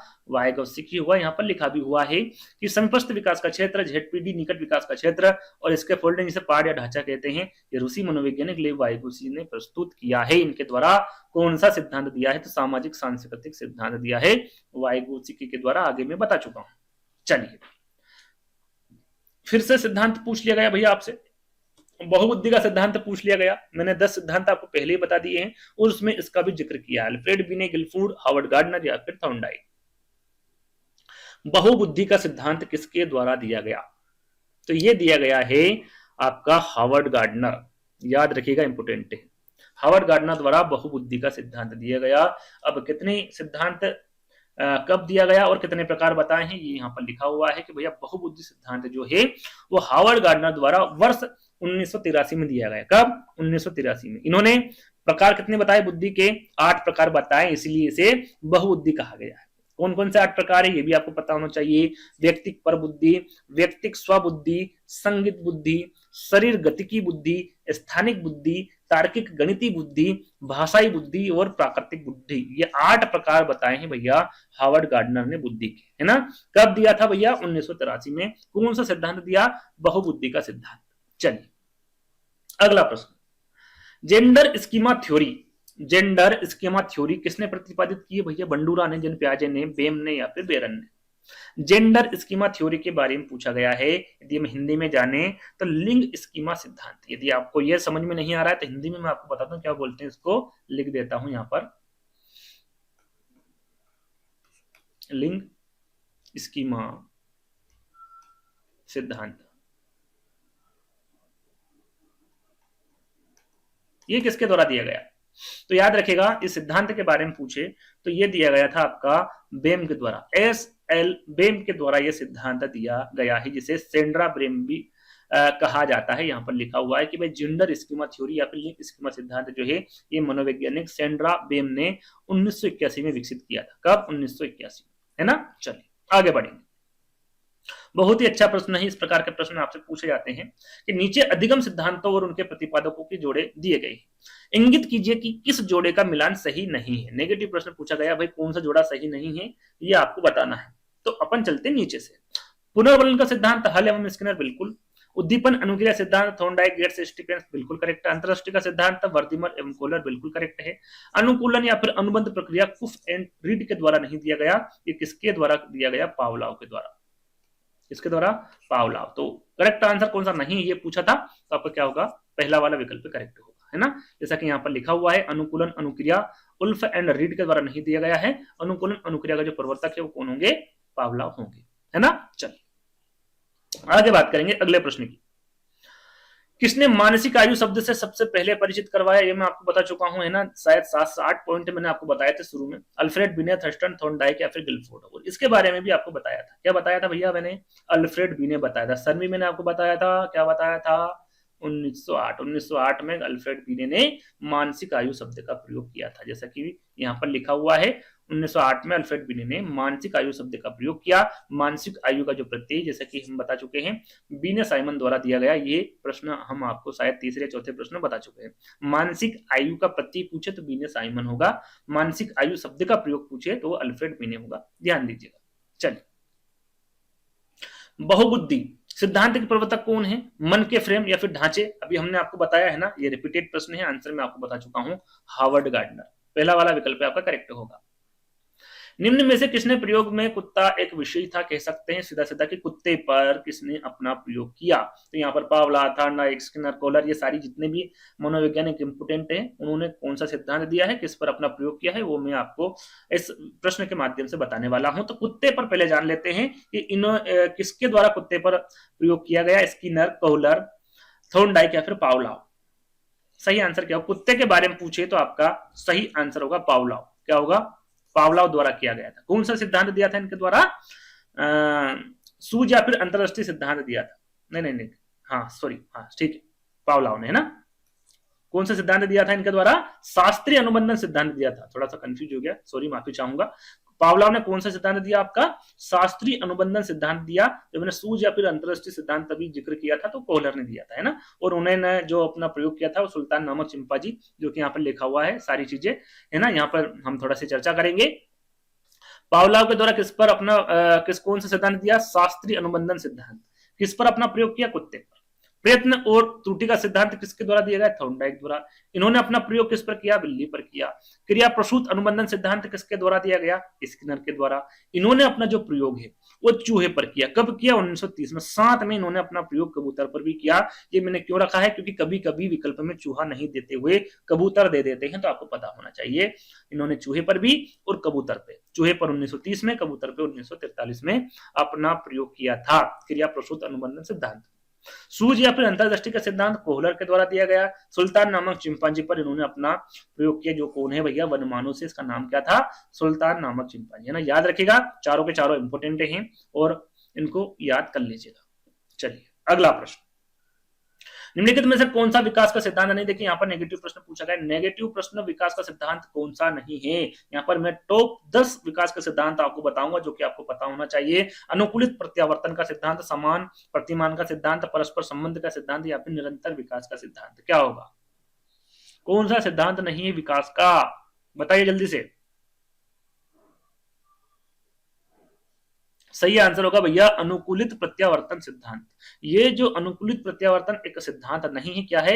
अनुकूलित प्रत्यावर्तन एक शब्द है जो किसके द्वारा दिया गया?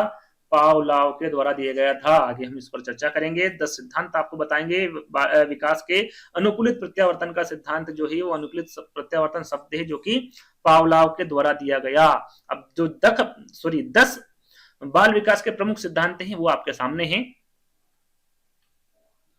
निरंतर विकास का सिद्धांत, विकास की विभिन्न गति का सिद्धांत, विकास क्रम का सिद्धांत, विकास दिशा का सिद्धांत, एकीकरण का सिद्धांत, परस्पर संबंध का सिद्धांत, व्यक्तिक विभिन्नता का सिद्धांत, समान प्रतिमान का सिद्धांत, सामान्य से विशिष्ट प्रतिक्रियाओं का सिद्धांत और वंशानुक्रम वातावरण की अंतःक्रिया का सिद्धांत। ये 10 सिद्धांत बाल विकास के प्रमुख सिद्धांत हैं जो कि आपको पता होना चाहिए। किसी भी प्रकार से विकल्प में इनके बारे में पूछा जा सकता है। अगला प्रश्न, प्रक्षेणात्मक अधिगम संप्रत्यय किसके द्वारा दिया गया था भैया? टोलमैन, बंडूरा, थॉर्नडाइक या फिर कोहलर?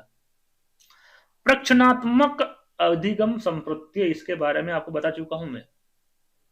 प्रक्षेणात्मक अधिगम सिद्धांत के संप्रत्यय के बारे में किसके द्वारा दिया गया? मैंने बताया था भैया, एक मनोवैज्ञानिक थे जिन्होंने अपना प्रयोग बेबी डॉल पर किया था। याद आया आपको? नहीं आया?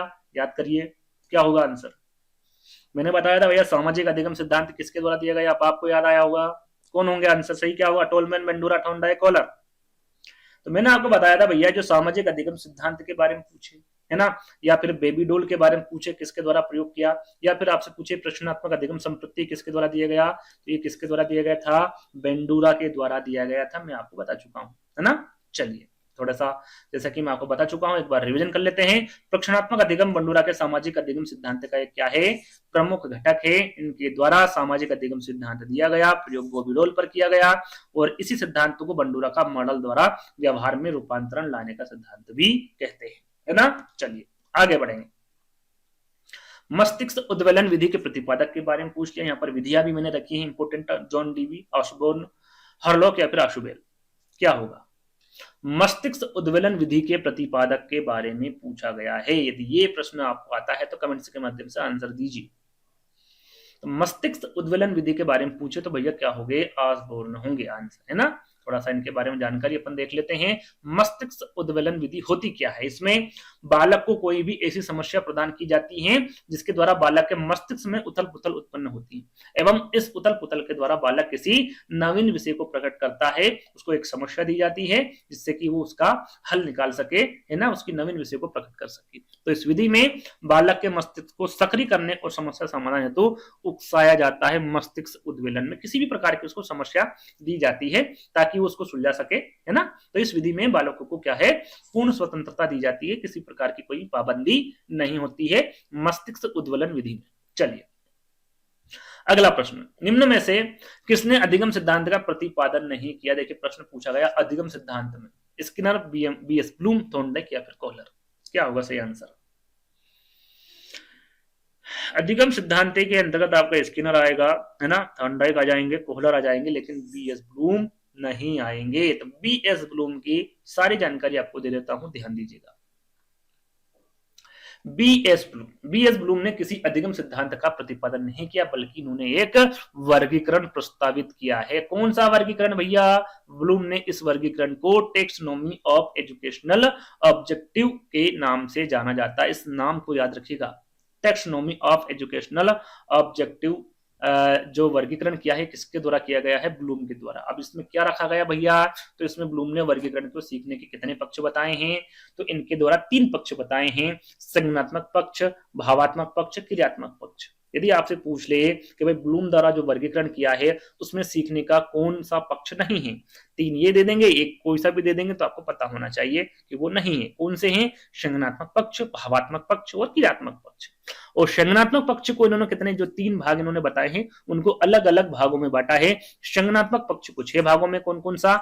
ज्ञान, अवबोध, अनुप्रयोग, विश्लेषण, संश्लेषण और मूल्यांकन। यह विशेषकर ध्यान दीजिएगा कि भाई संज्ञानात्मक कौन से हैं, भावात्मक पक्ष में कौन से दिए हैं और क्रियात्मक पक्ष में कौन से भाग दिए हैं, क्योंकि सीधा सीधा संज्ञानात्मक पक्ष का कौन सा भाग नहीं है, इस प्रकार से प्रश्न आपसे पूछा जा सकता है। तो संज्ञानात्मक पक्ष में 6 भाग है, ज्ञान, अवबोध, अनुप्रयोग, विश्लेषण, संश्लेषण और मूल्यांकन। अब बात करते हैं भावात्मक पक्ष की, तो भैया इसमें भी 6 भाग बताए इनके द्वारा। अभिग्रहण करना, अनुक्रिया करना, मूल्य आंकना, मूल्यों का संधारण करना, मूल्य पद्धति का संगठन और चरित्रीकरण। ये 6 भाग बताए हैं भावात्मक पक्ष के। अब क्रियात्मक पक्ष के भी इनके द्वारा याद रखिएगा, संज्ञानात्मक पक्ष के 6 भाग, भावात्मक पक्ष के 6 भाग और क्रियात्मक पक्ष के भी 6 ही भाग इनके द्वारा बताए हैं। कौन कौन से? उत्तेजना, कार्य करना, नियंत्रण, सामंजस्य, स्वाभाविकरण और आदत निर्माण। ये 6 भाग इनके द्वारा क्रियात्मक पक्ष के बताए गए हैं, है ना। सारी के सारे इंपोर्टेंट है, ध्यान दीजिएगा हर एक प्रश्न पे, हर एक डिटेल पे। अगला प्रश्न, क्रिया प्रसूत अनुबंधन सिद्धांत का प्रतिपादन किसके द्वारा किया गया? हल, थॉर्नडाइक, गुवाहाटी या फिर स्किनर। जल्दी से बताइए भैया क्रिया प्रसूत अनुबंधन सिद्धांत। अच्छा प्रश्न है ये, है ना, और पूछा गया प्रश्न है। जल्दी से बताइए 28वें का आंसर क्या होगा?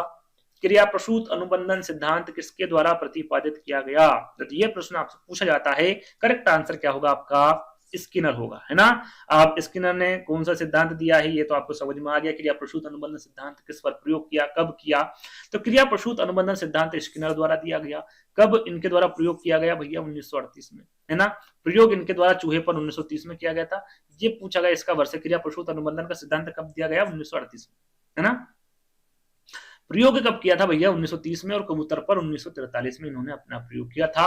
उपनाम के बारे में हमेशा पूछा जाता है, जैसे कि मैंने आपको बताया, पहले भी बताया, अब भी मैं आपको बता रहा हूं कि उपनाम आपको पता होना चाहिए। क्रिया प्रसूत अनुबंधन के उपनाम या फिर इनको और किस नाम से जाना जाता है? तो क्रिया प्रसूत अनुबंधन सिद्धांत को RS थ्योरी के नाम से, कार्यात्मक प्रतिबद्धता का सिद्धांत के नाम से, सक्रिय अनुबंधन का सिद्धांत, अभिक्रमिक अनुदेशन का सिद्धांत और नैमित्तिक अनुबंधन के सिद्धांत के नाम से जाना जाता है। ये किसके उपनाम है? क्रिया प्रसूत अनुबंधन का सिद्धांत का नाम। यदि आपसे पूछ ले भैया अभिक्रमिक अनुदेशन सिद्धांत किसने दिया, ऐसा पूछा जा सकता है। कार्यात्मक प्रतिबद्धता का सिद्धांत किसने दिया? नैमित्तिक अनुबंध का सिद्धांत, सक्रिय अनुबंध का सिद्धांत, आरएस थ्योरी किसके द्वारा दी गई? तो आपको पता होना चाहिए ये सारे के सारे जो नाम है ये क्रिया प्रसूत अनुबंधन के अन्य नाम है या फिर उपनाम है, आपको पता होना चाहिए। चलिए, भाषा रूपांतरण सिद्धांत किसके द्वारा दिया गया? वर्नस्टीन के, चोम्स्की के, फिल्मर के या फिर स्किनर के? किसके द्वारा दिया गया? अच्छा प्रश्न है ये भी। तो जहां पर भाषा के बारे में बात की जाए तो आपको हमेशा याद रखिएगा ये चोम्स्की के द्वारा दिया गया। नोम चोम्स्की अमेरिका के रहने वाले थे, इनके द्वारा इस सिद्धांत का प्रतिपादन 1959 में किया गया था।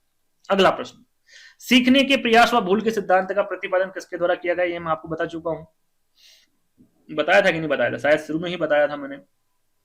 किसके द्वारा किया गया, किस पर प्रयोग किया गया, कितने मुख्य नियम बताए, कितने गौण नियम बताए, सारी चीजें मैं आपको बता चुका हूं। एक बार फिर से रिवीजन कर लेते हैं। आंसर क्या होगा? कोलर, पावला, थॉर्नडाइक या गेस्टार्ट। सभी का आंसर देना है। यदि मैं नहीं बोलूं आपसे कि भैया इसका आंसर दो, तो ऐसा नहीं होगा इसका आंसर नहीं देना है ना। आपको आंसर हर एक प्रश्न का देना है। क्या होगा? सीखने के प्रयास व भूल के सिद्धांत का प्रतिपादक किसके द्वारा किया गया? मैंने क्या बताया था? थॉर्नडाइक द्वारा। किसके द्वारा? थॉर्नडाइक द्वारा। एक बार रिवीजन कर लेते हैं, वैसे मैं आपको बता चुका हूं। इनके द्वारा प्रयास व भूल का सिद्धांत दिया। किस पर प्रयोग किया? बिल्ली पर। कितने प्रकार, कितने नियम बताए सीखने के? 2 नियम, मुख्य नियम और गौण नियम। मुख्य नियम के अंतर्गत कितने नियम बताए? 3 नियम, तत्परता का नियम, अभ्यास का नियम और प्रभाव का नियम। गौण नियम के अंतर्गत कितने नियम बताए? 5 नियम बताए। कौन कौन से 5 नियम? ये रहे बहु अनुक्रिया का नियम, आंशिक क्रिया का नियम, मनोवृत्ति का नियम जिसे रुचि का नियम भी कहते हैं, सादृश्यता का नियम जिसे पूर्व अनुभव का नियम, और साहचर्य रूपांतरण का नियम। ये 5 नियम किसके अंतर्गत आते हैं? गौण नियम के अंतर्गत आते हैं। और मैंने ये भी आपको बताया था कि प्रयास व भूल के सिद्धांत के उपनाम या फिर उनको किन किन नाम से जाना जाता है, ये भी मैं आपको बता चुका हूं, यहाँ पर मैंने नहीं रखा है ना। गोलमैन के बारे में पूछा गया, भैया गोलमैन निम्न में से किससे संबंधित है? सामाजिक बुद्धि, संवेगात्मक बुद्धि, आध्यात्मिक बुद्धि या फिर सामान्य बुद्धि? गोलमैन के बारे में पूछा गया और अच्छा प्रश्न है। हमेशा याद रखिएगा आंसर पहले आपको देना है। क्या है आंसर भैया? लो मैंने बता दिया आंसर। तो भैया करेक्ट आंसर क्या होगा इसका? गोलमैन के बारे में पूछे तो संवेगात्मक बुद्धि या फिर संवेगात्मक बुद्धि का जो सिद्धांत है वो किसके द्वारा दिया गया? तो गोलमैन के द्वारा दिया गया। ये आपको ध्यान रखना है।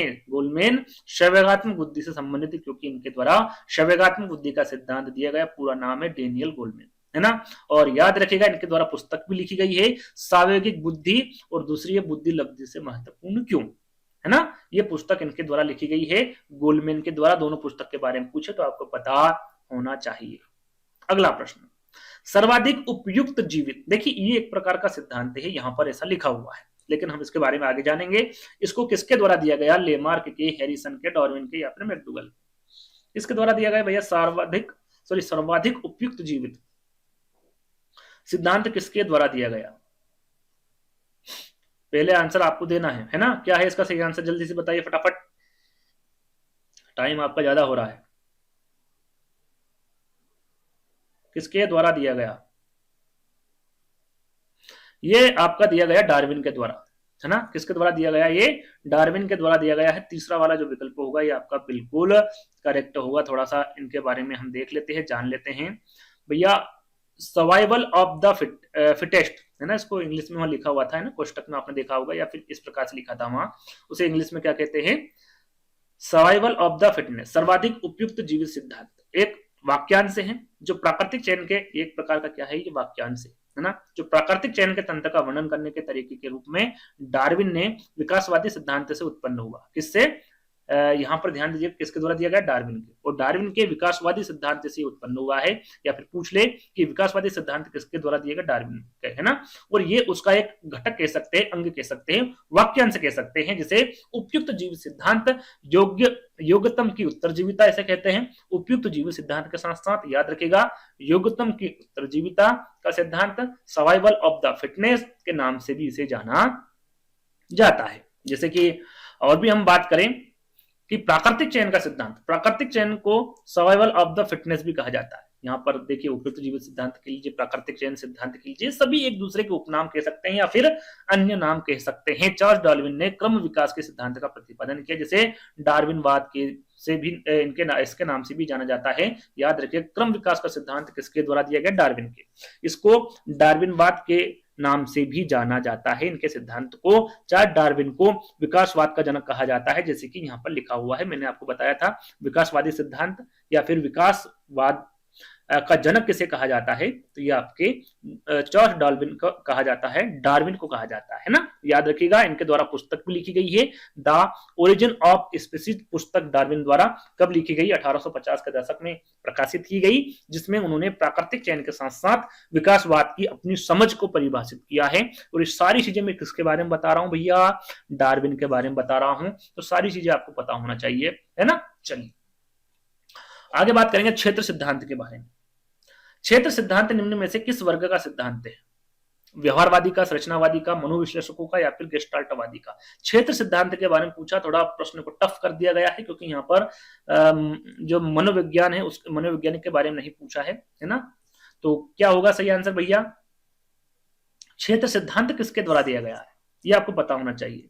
तो ये दिया गया है भैया कर्ट लेविन, और मैंने आपको क्या बताया था, मैक्स वर्दीमैन बताया था, कर्टकोफ का बताया था, कोहलर, कर्ट लेविन किसके अंतर्गत आते हैं ये, तो ये आपके गेस्टाल्टवादियों के अंतर्गत आते हैं। तो इस प्रकार से भी आपसे प्रश्न पूछा जा सकता है, ये मैं आपको पहले जानकारी दे चुका हूं। इस सिद्धांत के प्रतिपादक कौन होंगे, कर्ट लेविन होंगे, और यहाँ गेस्टाल्टवादी वर्ग का सिद्धांत है। लेविन का क्षेत्र सिद्धांत सामान्य शब्दों में यहाँ कहता है, यहाँ कह सकते हैं कि मानव व्यवहार व्यक्ति और वातावरण दोनों का क्या है, प्रतिफल है। याद रखिएगा, इनके द्वारा क्या कह सकते हैं सामान्य शब्दों में कि मानव व्यवहार जो है वो व्यक्ति और वातावरण दोनों का क्या है, प्रतिफल है, जिसे सांकेतिक रूप में इनके द्वारा परिभाषित किया गया है, प्रदर्शित किया गया है BF कोष्टक में P, है ना। ये याद रखिएगा, यदि सांकेतिक रूप में पूछे तो आपको इसके बारे में पता होना चाहिए। गेस्टाल्टवाद के अंतर्गत मैक्स वर्दाइमर, कर्टकोफ, कोहलर और कर्ट लेविन आते हैं। और जैसा कि मैं आपको बता चुका हूं कि भैया गेस्टाल्टवाद के जनक कौन है, मैक्स वर्दीमर होंगे। और विकल्प में व्यवहारवादी के जनक पूछ ले, मनोविश्लेषणवादी के जनक पूछ ले, संरचनावादी के जनक पूछ ले, जो कि विकल्प में थे आपके, तो आपको पता होना चाहिए व्यवहारवादी के जनक कौन होंगे, जॉन वाटसन होंगे, मनोविश्लेषणवादी के जनक सिगमंड फ्रायड होंगे, और संरचनावादी के जनक विलियम वुंट के साथ साथ एडवर्ड टिचनर होंगे, है ना।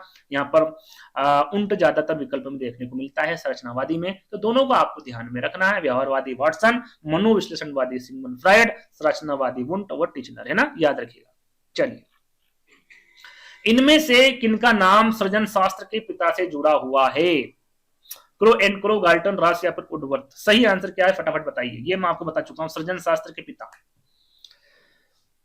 मैंने आपको बताया था गाल्टन के बारे में, क्या बताया था, फ्रांसिस गाल्टन के बारे में। तो यही सृजन शास्त्र के पिता है, याद रखिएगा कौन है, फ्रांसिस गाल्टन को ही सृजन शास्त्र के पिता के नाम से जाना जाता है, या फिर जुड़ा हुआ नाम है, तो बी वाला विकल्प आपका करेक्ट होगा। यहाँ पर लिखा हुआ है फ्रांसिस गाल्टन सृजन शास्त्र के पिता हैं। साथ में सर्वप्रथम बुद्धि शब्द का प्रयोग भी इनके द्वारा किया गया है, कब किया, 1885 में फ्रांसिस गाल्टन के द्वारा। और इनके अनुसार क्या कहा गया, बुद्धि पहचानने व सीखने की शक्ति है। ये कथन किसके द्वारा किया गया, IMP कथन है, ध्यान दीजिएगा, बुद्धि पहचानने व सीखने की शक्ति है, ये गाल्टन के द्वारा कहा गया, है ना। चलिए अगला प्रश्न, क्रिया प्रसूत अनुबंधन का दूसरा नाम है। वीडियो बड़ा हो गया है, आपको लग रहा होगा कब खत्म हुआ कब खत्म हुआ, बस थोड़ी सी यानी कि एक प्रश्न और इसके बाद है टोटल 36 प्रश्न, 36 और वीडियो खत्म हो जाएगा, है ना। वीडियो बहुत लंबा हो गया है, क्यों हुआ है, हर एक प्रश्न को मैंने अच्छे से आपको समझाया है ना। इसी प्रकार के वीडियो चाहिए तो कमेंट्स के माध्यम से आप बता सकते हैं। और अभी तक आपने वीडियो को लाइक नहीं किया है तो भैया लाइक जरूर कर दीजिएगा, है ना। चलिए, क्रिया प्रसूत अनुबंधन का दूसरा नाम देखिए, जैसे कि मैं आपको बता रहा था, हर जो वैज्ञानिक जो सिद्धांत है उसके उपनाम बता रहा था, तो इस प्रकार से प्रश्न पूछते हैं। अब यहां पर पूछ लिया है क्रिया प्रसूत अनुबंधन का दूसरा नाम क्या है, समीपस्थ अनुबंधन, नैमित्तिक अनुबंधन, प्राचीन अनुबंधन या फिर चिन्ह अनुबंधन, क्या होगा सही आंसर, क्या होगा। देखिए, क्रिया प्रसूत अनुबंधन का दूसरा नाम पूछे तो नैमित्तिक अनुबंधन होगा। अब यहां पर मैं बताऊंगा आपको क्रिया प्रसूत अनुबंधन सिद्धांत के बारे में, समीपस्थ अनुबंधन सिद्धांत, मतलब चारों विकल्पों के बारे में मैं आपको बताऊंगा कि भैया इनके उपनाम क्या क्या है, उनको किन किन नामों से जाना जाता है, एक एक करके सुनिएगा। क्रिया प्रसूत अनुबंधन सिद्धांत किसके द्वारा दिया गया भैया, स्किनर के द्वारा। किस पर इन्होंने अपना प्रयोग किया था, चूहे पर अपना प्रयोग किया था। अन्य नाम क्या है, तो भैया इसका जो क्रिया प्रसूत अनुबंधन सिद्धांत है, नैमित्तिक अनुबंधन सिद्धांत के नाम से पुनर्बलन का सिद्धांत, सक्रिय अनुबंधन का सिद्धांत, क्रियात्मक क्रिया प्रसूत सिद्धांत, अभिक्रमित अनुदेशन सिद्धांत, RS सिद्धांत, R टाइप थ्योरी, क्रिया प्रसूत अधिगम सिद्धांत, कार्यात्मक प्रतिबद्धता का सिद्धांत और साधनात्मक अनुबंधन का सिद्धांत। ये सारे नामों से जाना जाता है भैया क्रिया प्रसूत अनुबंधन सिद्धांत, है ना। याद रखिएगा, स्क्रीनशॉट ले लीजिएगा। समीपस्थ अनुबंधन का सिद्धांत की बात करें तो भैया ये किसके द्वारा दिया गया, तो ये गुथरी के द्वारा दिया गया। इसका अन्य नाम क्या है, सामीप्यता का सिद्धांत कहते हैं, स्थापन का सिद्धांत कहते हैं, एकल प्रयास का सिद्धांत, प्रतिस्थापन का सिद्धांत, इकराहा प्रयास का सिद्धांत, वन ट्रायल थ्योरी और सब्स्टिट्यूशन थ्योरी, है ना। ये किसके नाम है भैया, समीपस्थ अनुबंधन सिद्धांत के नाम है, जो कि गुथरी के द्वारा दिए गए हैं। बात करते हैं प्राचीन अनुबंधन सिद्धांत के बारे में। किसके द्वारा दिया गया भैया सिद्धांत, पावलोव के द्वारा। प्रयोग किस पर किया, कुत्ते पर किया। इसके अन्य नाम क्या है, शास्त्रीय अनुबंधन का सिद्धांत, क्लासिक अनुबंधन सिद्धांत, संबंध प्रत्यावर्तन का सिद्धांत, सहज अनुबंधन सिद्धांत, संबंध प्रतिक्रिया का सिद्धांत, परस्पर अनुबंधन का सिद्धांत, अनुबंधन का सिद्धांत, अनुकूलित अनुक्रिया का सिद्धांत, प्रतिवादी अनुबंधन का सिद्धांत और अनुबंधित अनुक्रिया का सिद्धांत। ये सारे के सारे नाम किसके होंगे, प्राचीन अनुबंधन सिद्धांत के होंगे, जो कि पावलोव द्वारा किया गया और कुत्ते पर इनके द्वारा प्रयोग किया गया। विकल्प में चिन्ह अनुबंध था भैया, इसके बारे में भी आपको पता होना चाहिए। चिन्ह अनुबंधन कह लीजिए या फिर चिन्ह सिद्धांत कह लीजिए, किसके द्वारा दिया गया, टोलमैन के द्वारा किया गया। इन्होंने जो अपना प्रयोग है वो कुत्ते पर किया था। भूल भुलैया परीक्षण इनके द्वारा किया गया था, याद रखिएगा। और अन्य नाम पूछे तो चिन्ह अधिगम सिद्धांत कहते हैं, संकेत अधिगम सिद्धांत, चिन्ह पूर्णाकार अधिगम, संज्ञानात्मक मानचित्र सिद्धांत, अर्थपूर्ण व्यवहार सिद्धांत, प्रत्याशा सिद्धांत। यदि पूछे सीधा सीधा पूछा जाता है ये कि भैया प्रत्याशा सिद्धांत किसके द्वारा दिया गया, तो याद रखिएगा टोलमैन के द्वारा दिया गया। प्रतीक अधिगम सिद्धांत, उद्देश्य पूर्ण अधिगम सिद्धांत, ये सभी के सभी अन्य नाम किसके होंगे, चिन्ह अनुबंधन या फिर चिन्ह सिद्धांत के उपनाम होंगे, है ना। अब बात करते हैं अंतिम प्रश्न की, प्रोजेक्ट विधि से संबंधित कौन है भैया, किलपैट्रिक, रूसो, मॉन्टेसरी या फिर फ्रोबेल। 36 प्रश्न थे इस वीडियो में और लगभग 1 घंटे से ऊपर ये वीडियो बन चुका होगा, है ना। मैंने टाइम देखा नहीं है, पर 1 घंटा तो लगभग आपका हो गया होगा, उसके ऊपर ही चला गया होगा समय, है ना। तो प्रोजेक्ट विधि से संबंधित कौन है, जल्दी से फटाफट आंसर करिए। प्रोजेक्ट विधि के बारे में पूछे तो सही आंसर क्या होगा आपका, किलपैट्रिक होगा। बाकी हम थोड़े से और 2 के बारे में जान लेते हैं। प्रोजेक्ट विधि के प्रतिपादक किलपैट्रिक होंगे, किंडरगार्टन विधि के प्रतिपादक फ्रोबेल होंगे, मॉन्टेसरी विधि के प्रतिपादक कौन होंगे, मारिया मॉन्टेसरी होंगे। इन तीनों के बारे में आपको पता होना चाहिए। तो आई होप ये वीडियो आपको पसंद आएगा, थोड़ा बहुत भी पसंद आता है। टोटल प्रश्न 36 है, वीडियो थोड़ा बहुत भी पसंद आता है तो आपको वीडियो को लाइक करना है, अभी तक नहीं किया है तो कमेंट करना है और चैनल को सब्सक्राइब कर लेना है बेल आइकन के साथ, ताकि आपको लेटेस्ट वीडियो मिलती रहे, है ना। और अपने दोस्तों के साथ वीडियो को शेयर जरूर करिएगा। जल्द ही दोस्तों एक नए वीडियो के साथ मिलेंगे। अब तक हमें आपने सुना उसके लिए बहुत बहुत आपका धन्यवाद। Thank you.